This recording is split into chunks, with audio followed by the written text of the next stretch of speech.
오늘 설교 본문 골로새서 3장 1절에서 4절은 좀 관념적으로 들립니다.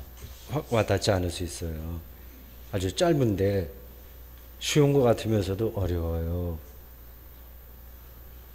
3절을 읽어볼 테니까 여러분들 귀에 어떻게 들리는지 한번 들어보십시오. 이는 너희가 죽었고 너희 생명이 그리스도와 함께 하나님 안에 감추어졌습니다. 이 문장에서 너희가 죽었고 라는 말은 당연히 세례를 통해서 발생한 그리스도인들의 영적인 실존을 가리킵니다. 그리스도인은 세례를 통해서 이미 자기를 죽은 자로 여깁니다. 물론 실제로 죽지는 않죠. 죽어서 되겠습니까? 죽을 수도 없어요. 우리의 삶은 하나님의 선하신 창조 사건이기 때문에 우리의 삶에 위축되어서도 안 됩니다. 그리스도교 2000년 역사에서 그 극단적인 금욕주의가 성행한 적이 있었는데 그것은 바른 신앙이 아닙니다. 세례를 통해서 죽었다는 말은 세례받기 전에 자기와 세례받은 후에 자기를 다른 존재로 받아들인다는 뜻입니다. 예수 그리스도를 모르고 믿지 않을 때는 자기가 세속적인 성취감에 빠져서 살았다면 이제는 그렇게 되지 않았으니까 과거의 자신은 죽은 거와 마찬가지입니다. 세례는 죽는 것만이 아니라 다시 사는 사건이에요. 예수님과 함께 죽고 예수님과 함께 삽니다. 이전 사람은 죽고 새 사람으로 삽니다. 이전 사람이 죽는다고 해서 실제로 목숨이 끊기는 게 아니듯이 새 사람으로 산다고 해서 우리의 삶이 완전하게 새로워지는 건 아닙니다. 세상살이에서 저도 그렇고 여러분도 그렇고 시행착오가 반복합니다. 그렇지만 삶의 방향은 완전히 다른 겁니다. 방향성이 다른 겁니다. 오늘 본문 골로새서 3장 2절이 말하듯이 땅의 것을 생각하지 않고 위의 것을 생각합니다. 방향이 달라진 거예요. 3장 1절은 그 위를 위의 것이라고 할 때 그 위를 그리스도께서 하나님 우편에 앉아 계시는 곳이라고 설명했습니다. 이것도 확 감이 오진 않죠. 그 위는 우주 공간 어디를 가리키는 게 아니에요. 그리고 골로새서가 기록되던 시기에 성행했던, 그리고 골로새서에 종종 거짓 가르침이라고 나오고 있는 신플라토니즘 철학이 말하는 에테르의 세계도 아닙니다. 뭐든가 가벼워져서 공중에 올라간다는 그 에테르 그 세계도 아닙니다.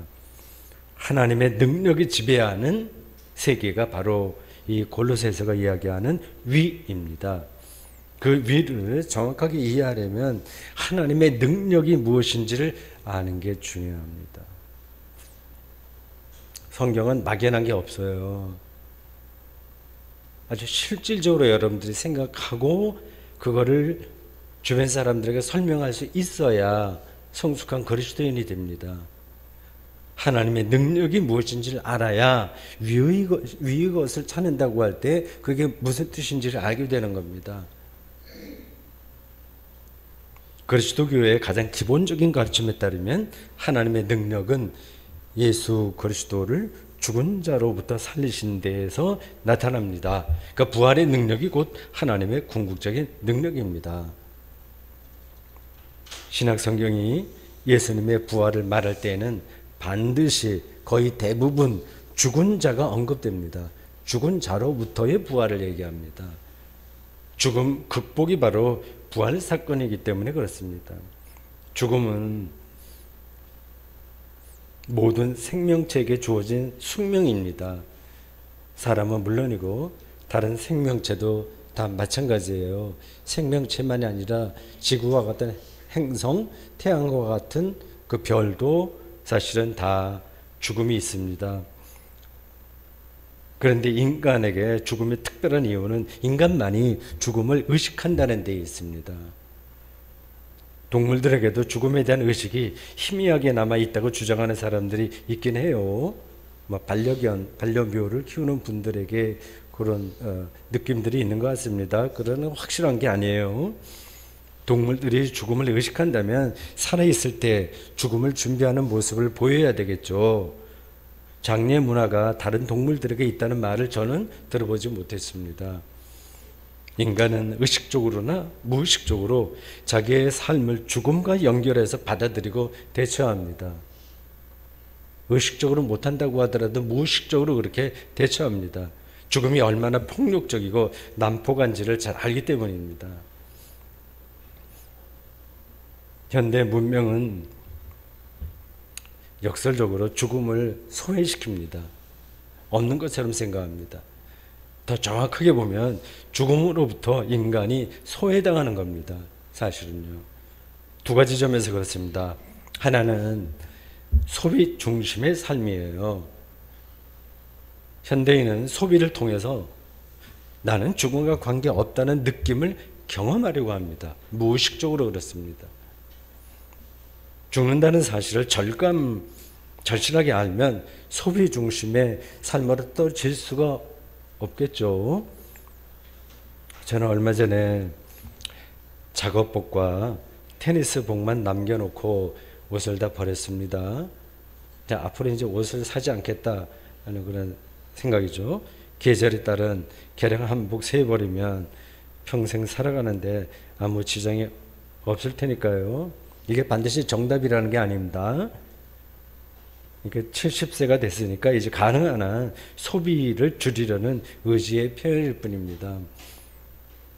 다른 하나는 현대인이 인공지능과 의학 발전을 통해서 영생불사를 꿈꾼다는 사실입니다. 무의식적으로도 그렇습니다. 그걸 구원이라고 여기는 겁니다. 만약 저에게 영생불사의 선택권이 주어진다면 No thank you 라고 말할 겁니다. 건강하게 오래 사는 것 자체를 그거를 싫어해서가 아니라 죽음을 겪지 않으면 생명도 없기 때문입니다. 저는 그걸 성경에서 배웠고 그리고 인생사례에서 배웠고 그게 옳다고 믿습니다. 우리가 하나님의 아들이라고 믿는 예수 그리스도께서도 죽음의 나락에 떨어졌습니다. 우리의 죄를 용서하시고 구원하기 위해서 십자가를 지셨다는 기독교 교리를 기계적으로 믿으면 곤란합니다. 기계적인 게 아니에요. 예수께서는 가능한 한 죽음의 잔을 피하고 싶었습니다. 다 아시는 이야기죠. 십자가에 처형당하기 전날 베드로와 야고보와 요한을 데리고 기도하러 가실 때 예상외로 이렇게 마가복음이 표현합니다. 심히 놀라시며 슬퍼하셨고 고민하여 죽게 되었으니 너희는 여기 머물러 깨어있으라 제자들에게 그렇게 얘기했습니다. 십자가에 달려 숨지기 바로 전에 엘리 엘리 라마 사박다니라고 절규했습니다. 말 그대로 절규예요. 예수께서는 왜 죽음을 하나님께 버림받은 것으로 생각한 걸까요? 이왕 인간 구원의 길이라면 담대하게 가는 게 마땅한 일 아닙니까? 나를 위해서도 사람들이 죽는데 인류 구원의 길인데 왜 이렇게 버림받았다는 절규를 하십니까?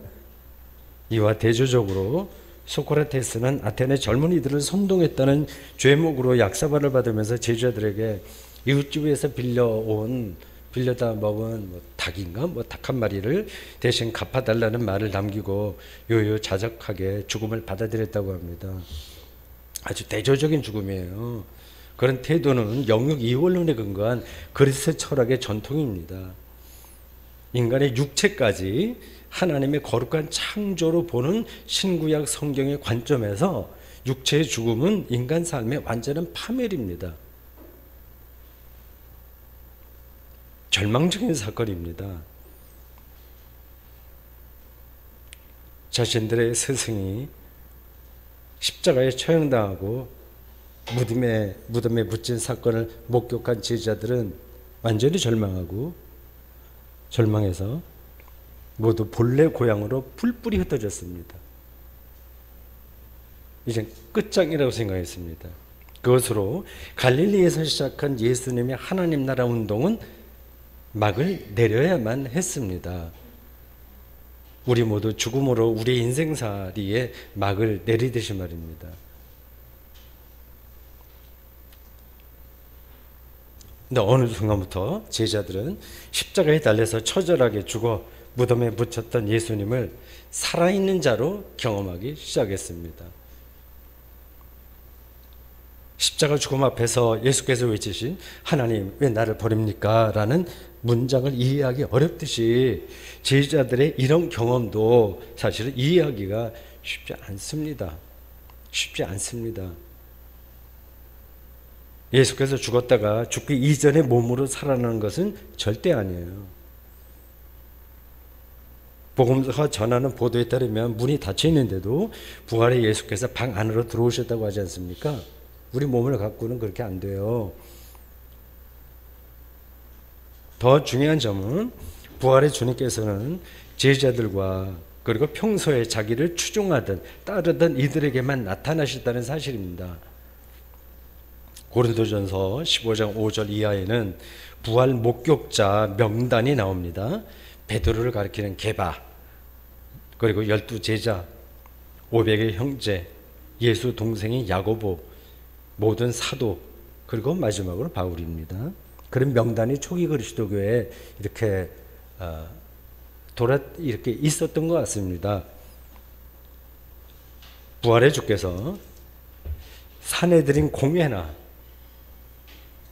빌라도 집무신이나 예루살렘 중심가에 나타나셨다면 예수님의 부활 사건이 더 확실하게 전파되었을지 누가 합니까? 당신과 특별한 관계에 있던 사람들에게만 살아있는 자로 나타나셨다는 말은 예수 부활이 신앙의 차원에서 일어난 특별한 사건이지 역사책이나 매스컴에 보도될 수 있는 일반적인 사건이 아니었다는 뜻입니다. 지금까지 제가 틀린 말을 한 건 없죠?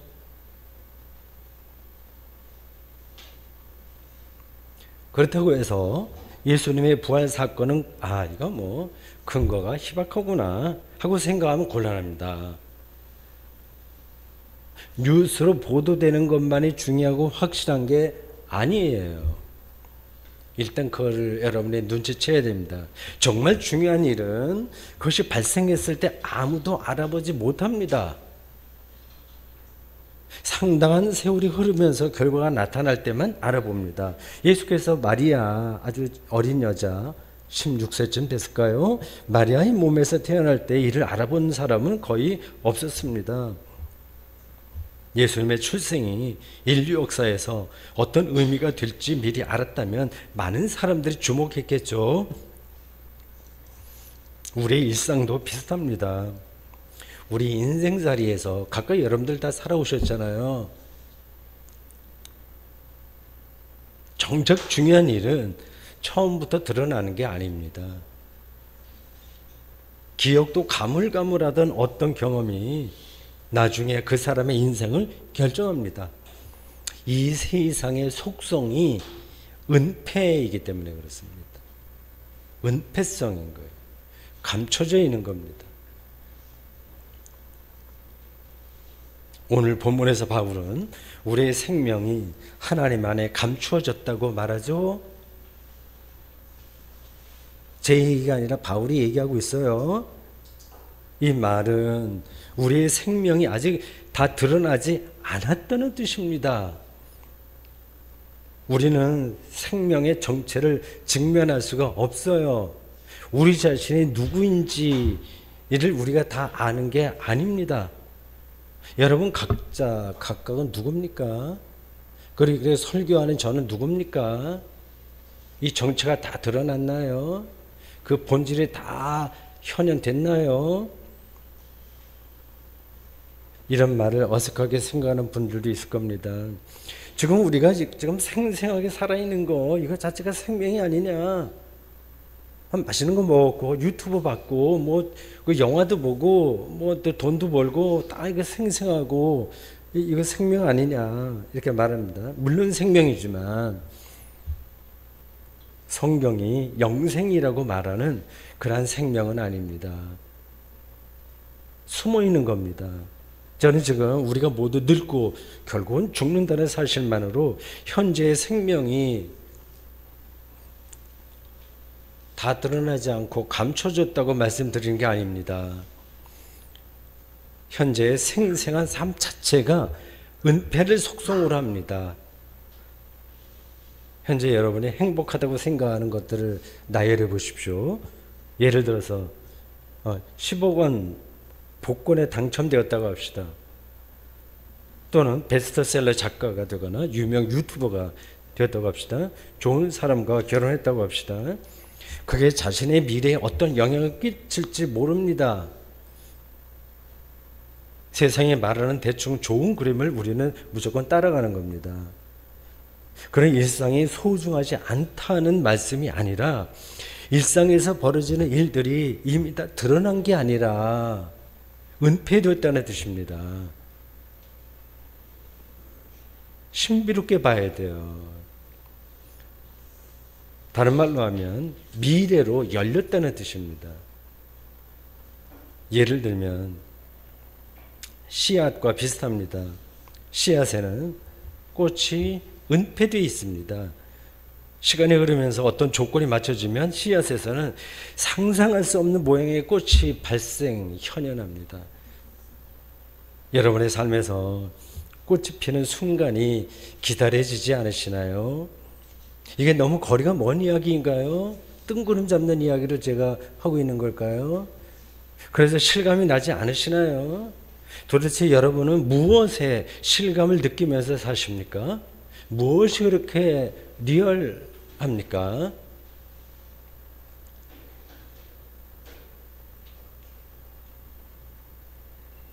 바울은 여기서 아주 중요한 사실을 말합니다.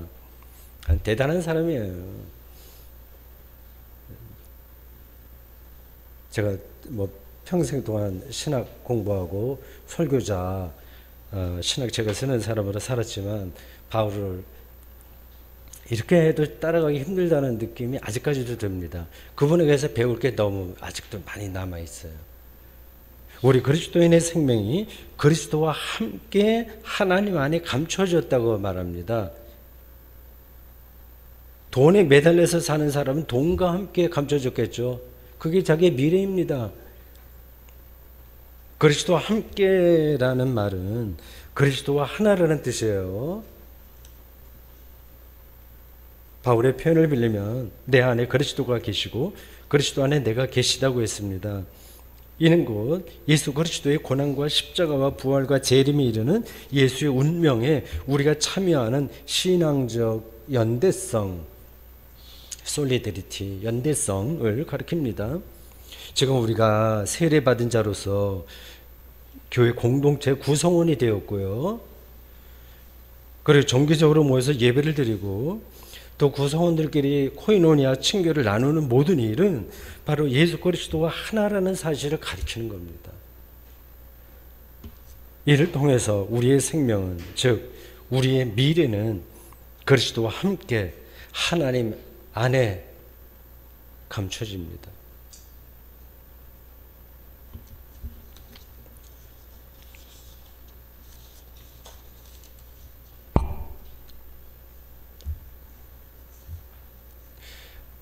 우리의 생명이 감춰졌다는 말은 생명이 아직 발현되지 않았다는 뜻이에요. 우리는 여전히 배가 고프고 외롭고 또 화도 나고 때에 따라서는 짜증도 납니다. 다 발현되지 않아서 그래요. 자기에게 실망하기도 하고 은근히 자기를 자랑하고 싶어집니다. 아무리 많은 인생 목표를 성취해도 만족하지 못해요. 그런 사람 없어요. 인간 실존은 생명 완성과는 아직 거리가 멉니다. TV나 유튜브나 SNS에서 더할 나위 없이 자기 삶을 만족해하고 행복해하는 영상을 볼 때 조심해야 돼요. 그런 이야기는 부분적으로만 사실입니다. 아무리 화려해도 씨앗입니다. 씨앗도 씨앗 나름의 행복은 있으나 꽃의 행복과는 다르죠. 씨앗의 삶을 우리는 견뎌내야 됩니다. 그래야만 생명이 발현하는 순간을 맞이할 수 있습니다. 그 순간을 가리켜 바울은 4절에서 이렇게 이야기합니다. 이 짧은 구절인데 우주 전체 드라마가 들어있는 느낌이 들죠. 저는 그런 느낌이 들었는데요. 우리 생명이신 그리스도께서 나타나실 그때에 너희도 그와 함께 영광 중에 나타나리라. 3절에서는 우리의 생명이 하나님 안에 감추어졌다고 했고 4절에서는 그리스도가 우리의 생명이라고 했습니다. 3절과 4절을 한데 묶어서 말하면 우리의 생명이신 예수 그리스도와 함께 우리는 현재 하나님 안에 감추어진 삶을 살고 있어요. 그리스도께서 나타나실 때 우리도 예수 그리스도와 함께 나타날 겁니다. 우리의 운명이 나타난다는 것은 현현한다는 거예요. 드러난다는 거예요. 우리 운명이 예수 그리스도에 의해서 결정될 것입니다. 저는 그 순간이 기다려집니다.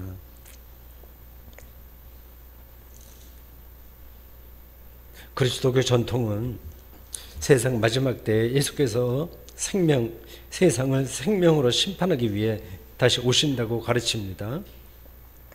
데살로니가 전서 3장 13절 이하 말씀에 따르면 우리 주님께서는 하나님의 나팔소리와 함께 강림하실 때 그리스도 안에서 죽은 자들이 다시 살아나고 살아있는 자들은 공중으로 올림을 받아 주님을 영접하게 됩니다. 휴거를 가리켜요. 이게 다 내용이 있는 겁니다. 바울은 그 순간을 가리켜서 데살로니가 전서 4장 17절에서 우리가 항상 주와 함께 있으리라 라고 표현했습니다. 휴거라고 묘사된 그 문장이 가리키는 것은 주님과 함께 있는 겁니다. 그게 바로 우리가 아는 하늘나라이고 영생이고 부활입니다. 무슨 말인가요? 그리스도께서 나타나실 때 우리는 하나님의 아들이시며 그리스도이신 그분과 항상 함께 할 것입니다. 씨앗의 차원에서는 절대 상상할 수 없는 꽃이 되는 겁니다. 생명이 완성되는 겁니다. 그래서 오늘 본문은 우리가 그리스도와 함께 영광 중에 나타날 것이라고 했습니다. 독사, 영광 중에 라고 이렇게 표현했어요. 더 글로리라는 시리즈물이 상당한 인기를 끌었다는 말을 들었습니다. 그러니까 그거를 다 본 분에게 제가 물어봤어요. 그 글로리라고 하는 단어가 보통 GRORY 그거 맞냐 그랬더니 맞대요. 그럼 그 내용하고 글로리하고 어떻게 연관되는지 좀 설명해 달라고 하니까 본인도 모르겠다고 하더라고요. 성경이 말하는 글로리는 복수에 얽힌 이야기가 아니라 복수와 연관된 모든 얽히고 설킨 전쟁을 비롯하여 국가 간의 전쟁과 사적인 그러한 다툼에 얽힌 그런 모든 문제들이 하나님의 방식으로 근본적인 차원에서 치유되는 사건을 가리킵니다. 하나님께서 어떻게 치유하실지 그리고 어떤 형태로 나타날지 그 구체적인 방식을 우리는 알지 못합니다. 알지 못하면 근거가 없는 거 아닌가? 이렇게 생각하시면 또 곤란합니다. 알지 못하는 게 다행인 거예요. 알고 있으면 그래서 그걸 달성해야 되는 목표가 생기게 되면 그건 정말 시시한 겁니다. 예수께서도 그 결정적인 순간을 모른다 이렇게 말씀하셨어요. 마태복음 24장 36절에요. 그날과 그때 아무도 모른다. 천사도 모르고 아들 나도 모르고 아버지만 안다고 말이죠. 그것은 하나님의 영광에 속한 일이기 때문에 그렇습니다. 정말 기다려지죠. 다르게 표현하면 하나님께서 하나님의 방식으로 하나님의 하나님 되심을 드러내는 사건이기 때문입니다. 우리는 거기에 희망을 둡니다. 세상 사람들은 별로 귀담아 듣지 않을 겁니다. 흥미를 느끼지 못하겠죠. 아이고 골치 아파. 그냥 우리가 만든 인생 각본과 프로그램을 성취하는 거 이걸로 충분해 생각하겠죠. 가문의 영광이라는 말이 있듯이 자기들의 생각하는 범주 안에서만 영광스러운 인생을 찾기 때문입니다. 뭐 그렇게라도 성실하게 살면 다행이라고 할 수 있죠. 우리 그리스도인은 우리의 영광이 아니라 하나님의 영광을 찾고 희망하고 그리고 찬양합니다. 그런 순간을 벅찬 심적으로 맞이하려고 예수님의 비유에서 혼인 신랑이 올 때를 밤새 기다리면서 등불을 준비한 여인처럼 오늘을 참고 기다립니다. 하나님의 영광이 곧 우리가 참여하게 될 우리의 미래이기 때문입니다. 예수의 나타나심을 두 손 놓고 막연하게 기다리는 건 물론 아닙니다. 하늘만 쳐다보고 오늘의 삶과 역사적 책임감을 외면하지 않습니다. 우리는 영광의 순간을 기다릴 뿐만 아니라 그 순간이 이미 여기서 시작하고 있다고 믿기 때문입니다. 이 두 가지, 그러니까 감추어짐과 나타남 사이에 변증법적인 긴장을 탱탱하게 유지하면서 우리는 인생을 삽니다. 그러니까 깨어있는 거예요. 목에 감추어져 있고 뭐가 드러나고 있는 거지 면밀하게 현미경으로 어떤 세계를 보는 과학자처럼 깨어 있습니다. 아직 not yet과 이미 already 사이의 긴장을 어느 한순간도 놓치지 않으려고 애씁니다. 따라서 우리는 자신의 인생이 완성되었다고 잘난 척하지 않고 그렇다고 해서 허무에 떨어지지도 않으며 자학하지도 않습니다. 교만하지도 않고 주눅이 들지도 않습니다. 한편으로는 자신이 부족하다는 사실을 인정하면서 다른 한편으로 늘 기쁨 충만하게 삽니다. 그래서 아무리 자랑거리가 많아도 그것에 도취하지 않고요. 아무리 불행한 상황에 떨어져도 불행하게 느끼질 않습니다.